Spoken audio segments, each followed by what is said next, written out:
God, video games are such a waste of time. Strange Antiquities. I played the demo for this quite some time ago. It was okay. It was all right. A little bit of an investigation sort of game. Um, Kind of reminded me a little bit of Strange London in the way that it was written. Become the custodian of a store dealing in occult antiquities. Explore the quaint and gloomy town of Undermere, where strange goings on and dark mysteries abound. Find and identify arcane artifacts. Use your collection to aid the townsfolk with their unusual problems. And remember to pet your cat. Or else. Came out on the 17th of September from Bad Viking and Iceberg Interactive. There is a demo. Yeah, I do remember playing this ages ago, but take a look again just to remind myself. They want 2350 for the full launch, and these are the folks that did Strange Horticulture. Oh, maybe that's what I'm thinking of, actually. Okay. Well, that was fast. Didn't Strange Horticulture just come out? Big turnaround, fast turnaround these days. Could it be the machines aiding in the production?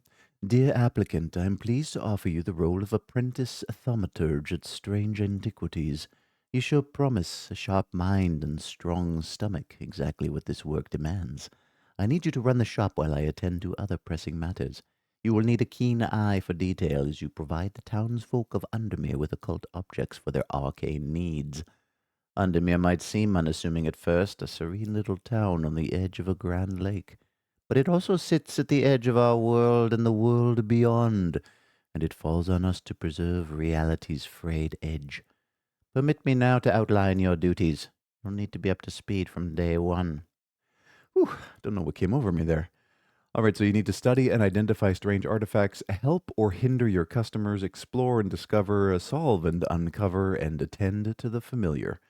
All right, there's a bunch of people, some narrative. I mean, the writing in Strange Horticulture was good. I imagine it will be just as good too. Oh no, they've got the whole appeal to emotion here at the end. Why, bro? Why? We're two brothers from the UK who've been making games together for over a decade, and finally they hit in Strange Horticulture. Hit enough to make another one. And that took them 8 years, I guess. And the response was incredible, overwhelmingly positive with 12,000 reviews. Is this just a humble brag or are you stroking your own cocks? What are you doing here? It's not a sequel, okay, but it is in the same universe. Thanks to everyone who played Strange Horticulture, from old Rob and John. Also, wishlist and follow the community and blah, blah. Just give me the finished game, Rob and John. All right. I appreciate it. Thanks. Lost Skies. Wait a minute. Is this a game from Curve that my old pal, fucking, what the hell was his name? Oh my God. I actually never knew his real name. Oh my God, I'm blanking. I'm blanking because I've blanked out most of my indie game development life. But this is a game that's been in development for freaking ever. Quick Fingers with a Z. That was the guy. Tom. Was that his real name? We were close during my indie days and we've fallen out of communication, but he was working on this like man, like a decade ago. Interesting. No, it's Bossa Studios, not Curve. I think they were published by Curve back then, but yeah, Bossa did I Am Toast, and that was kind of their big hit, I guess. Did they also do I Am Fish, or was I Am Fish different? Anyways, Bossa Studios, Quick Fingers. Wow, congratulations, Tom, you did it. Chart a course in a breathtaking but fractured world. Explore ancient ruins, master advanced technology, and craft your very own skyship to brave nature's fury and colossal threats in lost skies. Team up with friends or go it alone in this awe inspiring cooperative survival adventure.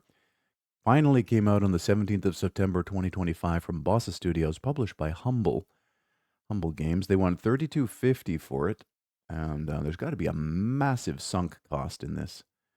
Yeah, it looks incredible. I remember looking at the early prototypes, and the whole thing was the sky hook, the grappling hook, and then being able to craft the world.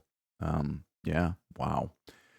Okay, epic battles. You'll need to explore ancient ruins and utilize Atlas, a mysterious power that keeps the world afloat. You build your own airship. It's got a pretty complex build mechanic to it.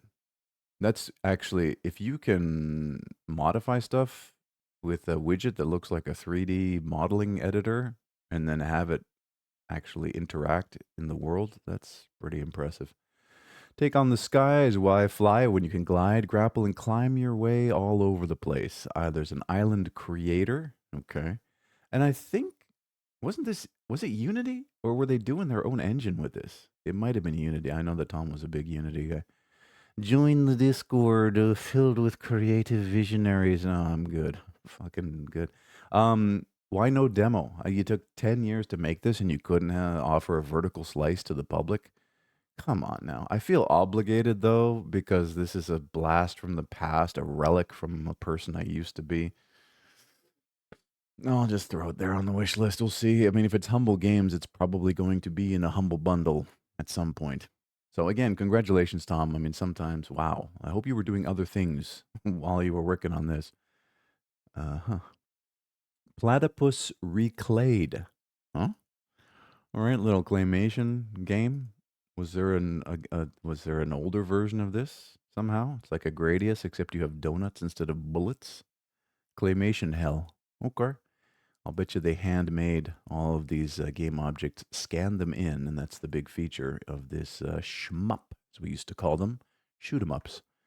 22 years after its first appearance, the iconic platypus is coming back, featuring updated gameplay, new weapons, and additional content. Get ready to dive into the heart pounding action of this fast, frantic, and incredibly fun arcade style shoot 'em up. Don't tell me it's fun. You can never make that claim. Came out on the 17th of September from Claymatic Games, self published. They wanted 1950 for this. So, where did this first appear? Was it a Flash game? Reprogrammed from scratch and updated with modern hardware. I wish the Borderlands team had done that. All new models and artwork photographed in 4K widescreen. And yeah, it looks decent. I would love to see this in action. Colossotropolis, a little known fact about me, I'm a massive shmup fan. Gradius was probably my first true favorite. No, Defender, if we want to go back that far, though Defender doesn't really count as a shmup. It was a side scrolling shooter. But Gradius and Raiden for the vertical, just fantastic games that I would sink hundreds of hours into. 1942, Battle of Midway. Yeah, anyways. Yeah, it looks good. Looks good. Original handmade shooter. There it is. They used Lego for the model scanning, I guess. Two-player simultaneous action, stunning claymation graphics. I got to say, I am a little stunned at how good it looks in action. Addictive, exciting gameplay. Original Platypus soundtrack. Officially licensed remixes of classic 1980s game tunes from their friends at C64 Audio. Adjustable difficulty settings and perfect for the entire family. And there's their appeal to emotion. They're a small indie studio, you don't say. All right, I get you. Wait, what did they believe in there? Sorry. We're firm believers in open development and transparency. Okay, well, good for you. They're fucking communists. Get them. No demo, though. Unfortunate. But I am intrigued enough. I'm feeling generous. We'll throw you on the wish list and wait for a sale. Okay. Formula Legends. All right. What is this cartoony F1? Just what we needed. Just what the world needed rather than another iteration of F1. I'm sure F1 2026 is just around the corner. You get this cute little F1. Is it what's the camera presentation though? There's a cockpit presentation. Okay. So yeah, it's F1, but it actually looks a kind of claymation. From the golden age to the modern era, race through time in Formula Legends, master reimagined circuits, command legendary cars, and chase glory across decades of motorsport history. A love letter to Formula racing, where speed, skill, and strategy define the champion. Also, tons and tons of money and drama and backstabbery and the stuff that goes on behind the scenes in F1. Also, giving your entire life to driving a car as fast as you possibly can, risking your life at every turn.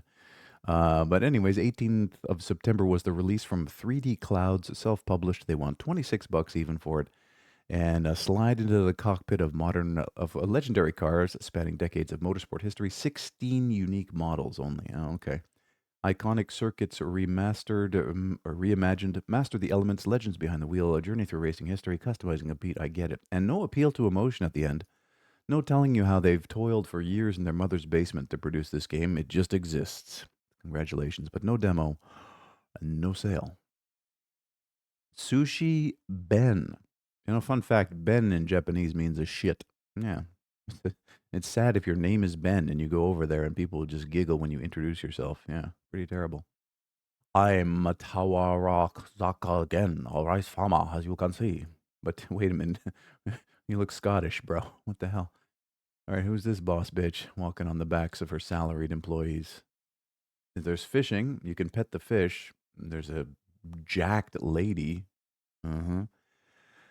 And who's this purple haired lady? Okay, what are we doing here? An interactive anime story. Okay, it's brain rot.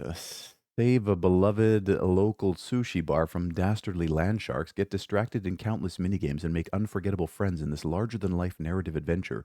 Written by Moa Hatoful Boyfriend and featuring a fully voiced cast.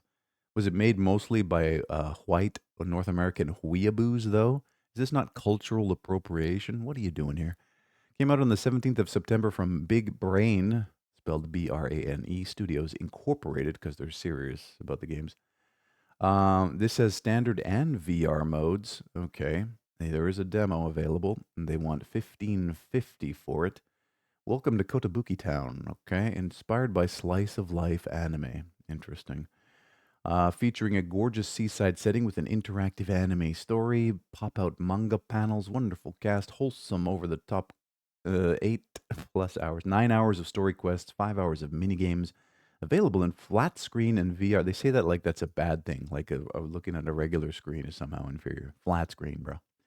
What if you're playing on a CRT tube? Huh? What then? You fucking elitist bastards. Full voiced acting from a stacked 21 cast? What does that mean? Okay, Hatoful Boyfriend. I guess if you liked that, then you'll like this. I didn't, so I don't. There you go. Antivirus protocol. Okay, they've got the barrel filter, the scan lines to hide the fact that it's lo-fi, rogue-like, survivor-like, probably some incremental elements to it. Antivirus Protocol is an incremental game about destroying viruses.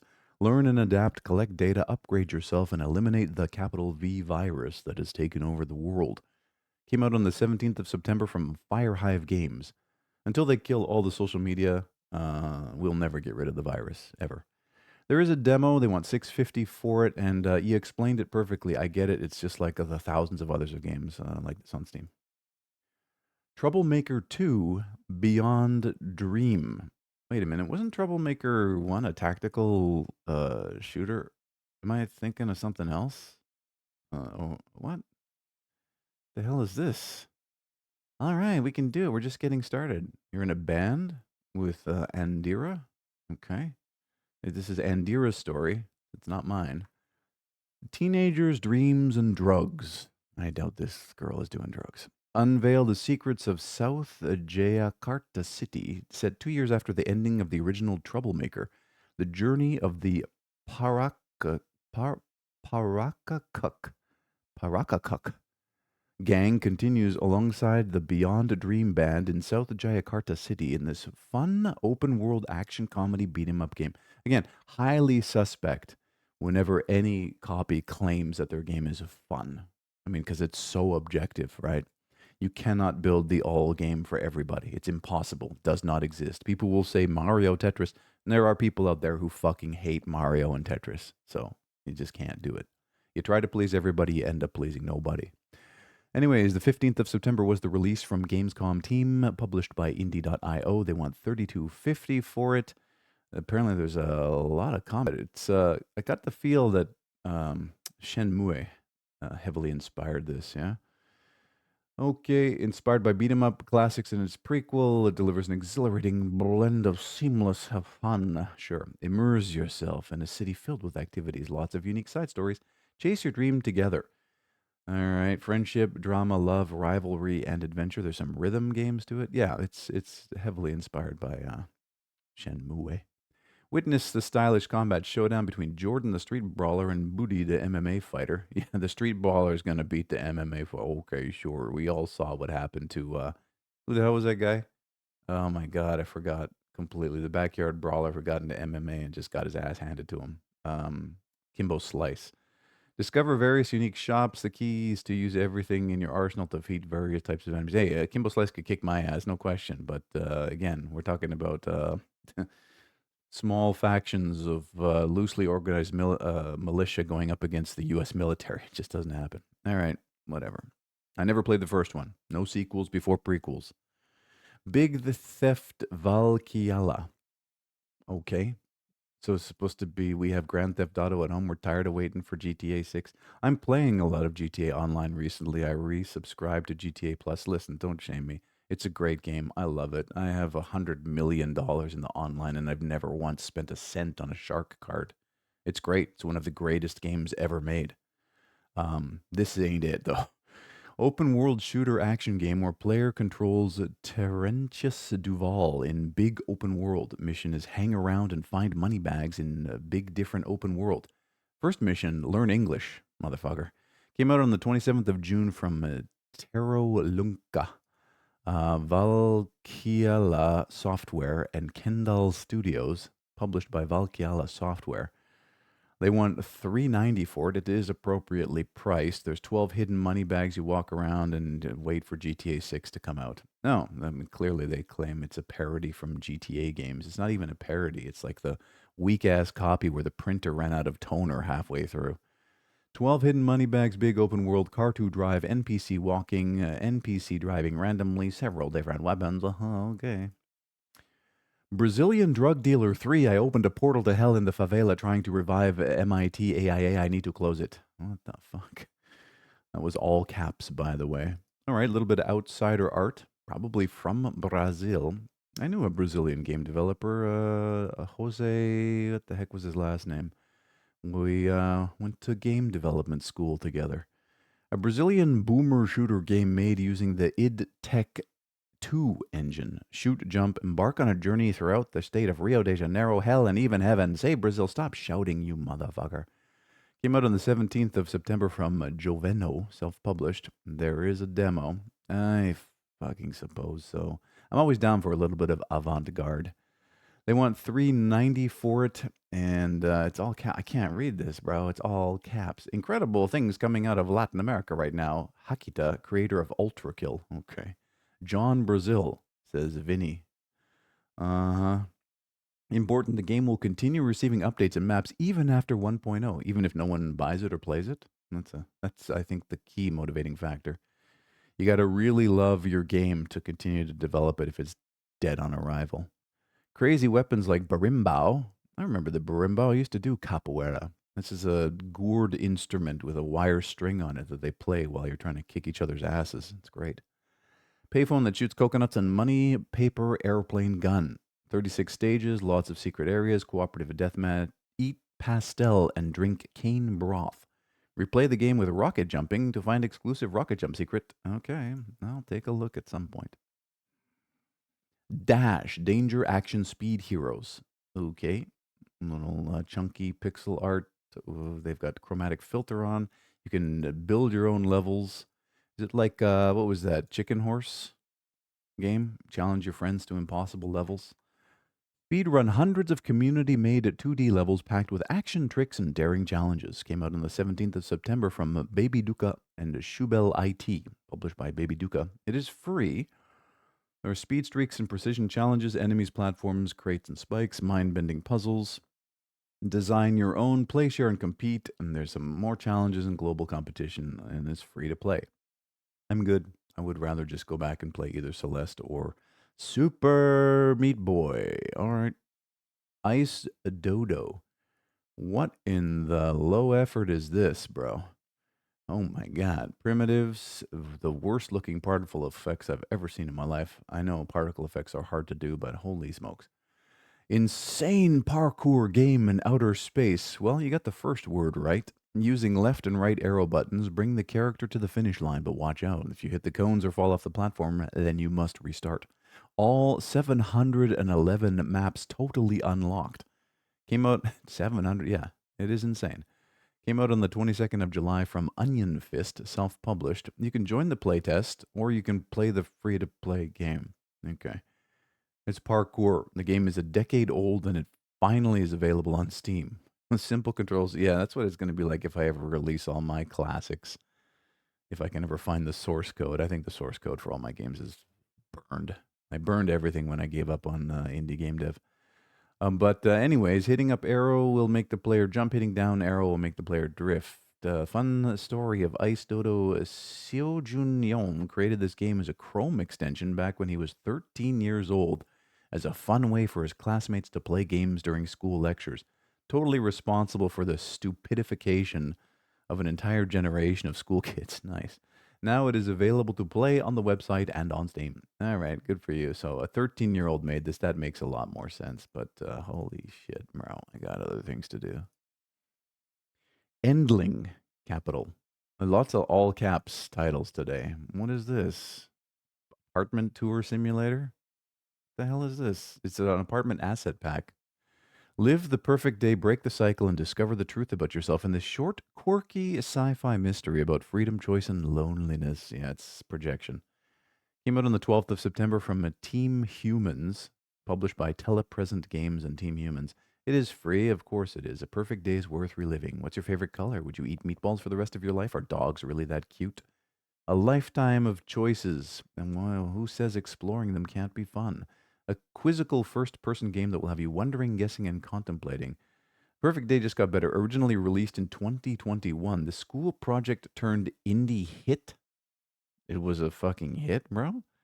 Finally makes its Steam debut with a slew of exciting improvements with enhanced graphics and lighting, upgraded UI, better stuff breaking physics, tons of puzzling achievements, bug fixes of every magnitude, and more.